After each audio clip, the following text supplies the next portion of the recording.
Bonjour et bienvenue pour cette nouvelle séquence des paroles de la vie éternelle. Et sur la dernière vidéo, nous avons continué cette comparaison des comportements qu'on peut avoir en l'Éternel dans l'Ancien Testament ou en Jésus-Christ dans le Nouveau Testament. Et autrement, pour reprendre les paroles de l'apôtre Paul, les comportements qu'on peut avoir lorsqu'on exerce le ministère de la mort ou lorsqu'on exerce le ministère de la vie. Nous avons vu dernièrement, sur la dernière vidéo, les types de prières qu'on peut faire au nom de l'Éternel contre nos ennemis et les types de prières qu'on peut faire au nom de Jésus pour nos ennemis. Et nous allons continuer donc cette comparaison. Le but, c'est de bien montrer que nous ne pouvons pas être en même temps disciples de Jésus et disciples de Moïse, disciples de Jésus et son Père et disciples de l'Éternel, le Dieu de Moïse. Et nous allons maintenant aborder ensemble notre façon d'agir en Yahvé ou en Jésus-Christ par rapport à la guerre. Par rapport à la guerre, eh bien, quel comportement nous pouvons avoir, nous devons avoir si nous sommes en Jésus-Christ dans le ministère de la vie, dans les dimensions de la vie éternelle, ou en Yahvé dans cette dimension où nous demeurons sous la malédiction et nous agissons selon les ordres de Moïse. Donc, pour bien comprendre qu'on ne peut pas être en même temps disciple de Moïse et disciple de Jésus-Christ. Nous allons prendre, et comme j'ai fait pour les autres séquences, je ne vais pas me contenter de vous parler, de vous donner mes pensées, mes discours, mes pensées à moi, ne valent rien du tout, ne peuvent rien changer, mais nous allons prendre les textes de l'Ancien Testament, qui comportent les enseignements de l'Éternel et de Moïse, et les textes du Nouveau Testament, qui comportent les enseignements de Jésus, sachant que les deux sont la vérité. Ce qui est écrit dans l'Ancien Testament est parfaitement vrai. Il n'y a rien de faux dedans. Et ce qui est écrit dans le Nouveau Testament est aussi parfaitement vrai. Il n'y a rien de faux. Donc nous mettons en face deux vérités qui sont implacables pour voir si nous pouvons agir en même temps sous l'influence des deux, si nous pouvons en même temps pratiquer les deux. Maintenant, comment agir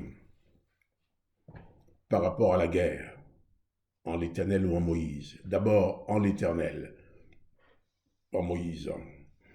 Deutéronome 25, versets 17 à 19. Ça, il est écrit, souviens-toi de ce qu'était fit Amalek pendant la route lors de votre sortie d'Égypte. Verset 18. Comment il te rencontra dans le chemin et sans aucune crainte de Dieu tomba sur toi par derrière, sur tous ceux qui se traînaient les derniers. Pendant que tu étais las et épuisé toi-même, lorsque l'Éternel ton Dieu, après t'avoir délivré de tous les ennemis qui t'entourent, t'accordera du repos dans le pays que l'Éternel ton Dieu te donne en héritage et en propriété, tu effaceras la mémoire d'Amalek du dessous les cieux. Ne l'oublie point. Voilà. Non seulement l'Éternel donne l'ordre d'effacer la mémoire d'Amalek, d'exterminer ses peuples, il dit bien, ne l'oublie point. Maintenant, 1 Samuel 15, verset 3, à partir du verset 3. Non, 1 à 3. Samuel dit à Saül, c'est moi que l'Éternel a envoyé pour trôner roi sur son peuple, sur Israël. Écoute donc ce que dit l'Éternel. Ainsi parle l'Éternel des armées. Je me souviens de ce qu'Amalek fit à Israël lorsqu'il lui ferma le chemin à sa sortie d'Égypte. Va maintenant, frappe Amalek et dévore pas interdit tout ce qui lui appartient. Tu ne l'épargneras point et tu feras mourir hommes, femmes, enfants et nourrissons bœufs et brebis, chameaux et ânes. Voilà. Là, l'Éternel dit au peuple, maintenant que tu as du repos, tu n'as pas d'autre ennemi à combattre, eh bien, tu vas exercer la vengeance contre Amalek. Et l'Éternel dit bien, n'oublie point. C'est un ordre que l'Éternel donne à son peuple d'aller détruire ce peuple, d'effacer leur mémoire du dessous les cieux. Exode 17, verset 16. Il dit, parce que la main a été levée sur le trône de l'Éternel, il y aura guerre de l'Éternel contre Amalek de génération en génération. Nombre chapitre 32, verset 27. Et tes serviteurs, tous armés pour la guerre, iront combattre devant l'Éternel, comme dit mon Seigneur. Voilà. Là, nous avons ces textes qui nous montrent l'Éternel qui ordonne la guerre. La guerre est terminée. Il dit au peuple, lorsque tu seras dans le pays, tu auras la paix. Lorsque l'Éternel t'accordera du repos. Hein? Donc,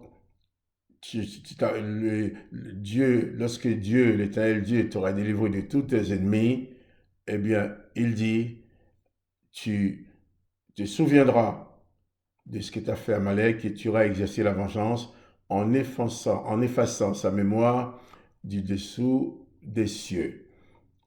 Et donc la guerre, l'Éternel des armées, Adonai Shbaout, l'Éternel des armées, l'armée c'est pour faire la guerre, et Israël était cette armée que l'Éternel utilisait pour mener ces guerres, et quand l'Éternel ordonne de faire la guerre, il dit, souviens-toi et n'oublie point.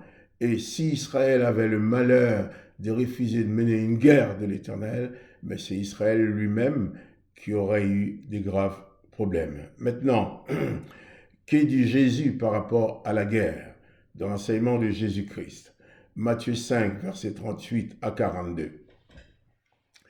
Jésus qui parle, qui dit, vous avez appris qu'il a été dit œil pour œil, dent pour dent, mais moi Jésus, je vous dis de ne pas résister aux méchants. Si quelqu'un te frappe sur la joue droite, présente-lui aussi l'autre. Si quelqu'un veut plaider contre toi et prendre ta tunique, laisse-lui encore ton manteau. Si quelqu'un te force à faire 1 000, fais-en 2 avec lui. Donne à celui qui te demande et ne te détourne pas de celui qui veut emprunter de toi. Vous avez appris qu'il a été dit, tu aimeras ton prochain et tu haïras ton ennemi. Mais moi, Jésus, je vous dis, aimez vos ennemis, bénissez ceux qui vous maudissent, faites du bien à ceux qui vous haïssent et priez pour ceux qui vous maltraitent et qui vous persécutent, afin que vous soyez fils de votre Père qui est dans les cieux, car il fait lever votre Père qui est dans les cieux, car il fait lever son soleil sur le méchant et sur le bon, et il fait pleuvoir sur les justes et les injustes. Yahvé est un chef de guerre. L'Éternel des armées est un chef de guerre qui porte bien son nom, Adonai Sebaout, l'Éternel des armées, un chef de guerre qui conduit ses sujets à la guerre. Et Jésus-Christ est un maître de paix qui veut conduire ses enfants, les enfants du Père, à la paix. Et il est clair, avec ces deux maîtres-là, si nous voulons avoir une vie spirituelle équilibrée, nous devons choisir d'en suivre un. Puisque vous ne pouvez pas suivre 2 maîtres lorsque l'un vous dit à gauche, l'autre vous dit à droite. Il faut choisir. Si vous êtes chrétien, vous devez choisir de suivre exclusivement les enseignements de Christ. Ça fera de vous un chrétien. Sinon, si vous êtes un yaviste, eh bien, mettez Jésus de côté et suivez les ordonnances de Yahvé, libre à chacun de le faire. Je ne suis pas là pour faire pression pour vous dire il faut suivre Jésus ou il faut suivre Yahvé. Bien entendu, si quelqu'un me demande conseil, je dirais bien, mieux vaut être avec Jésus, parce que dans Jésus-Christ nous donne les paroles de la vie éternelle, et tandis qu'en Yahvé, eh bien, Paul qui a exercé le ministère sous les ordres et avait appelé ce ministère-là le ministère de la mort. Je conseille, et je n'ai pas d'ordre à donner, chacun fait ce qu'il veut, mais quand on considère les textes de l'Ancien Testament et les textes de l'Évangile, on comprend pourquoi Pierre a dit à Jésus, mais à qui irions-nous? Tu as les paroles de la vie éternelle. Pierre savait bien que dans l'Ancien Testament, il n'y avait pas les paroles de la vie éternelle. Dans l'Ancien Testament, il n'y avait aucune dimension de grâce. Quand on parle de miséricorde dans l'Ancien Testament, c'est du faux. Parce qu'on ne peut pas parler de la miséricorde qui tue. Sa miséricorde dira toujours parce qu'il a tué Sion, roi des Amoréens, Og, roi des Basans. Sa miséricorde dira toujours parce qu'il a tué tous les premiers-nés d'Égypte. On ne peut pas tuer avec miséricorde. Quand vous lisez de tels psaumes, je vous en supplie, ne commettez pas cette abomination en disant au nom de Jésus, parce que ça ne correspond pas à Jésus. Vous devez choisir qui vous voulez suivre.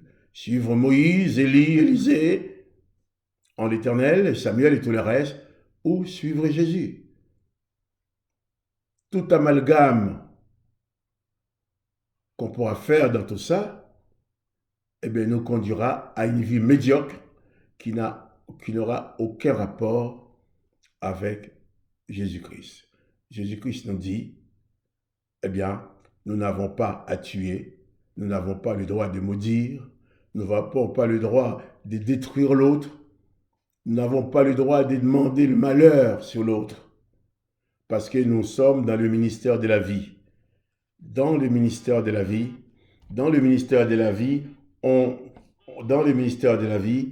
on peut pas prononcer des malédictions sur les autres.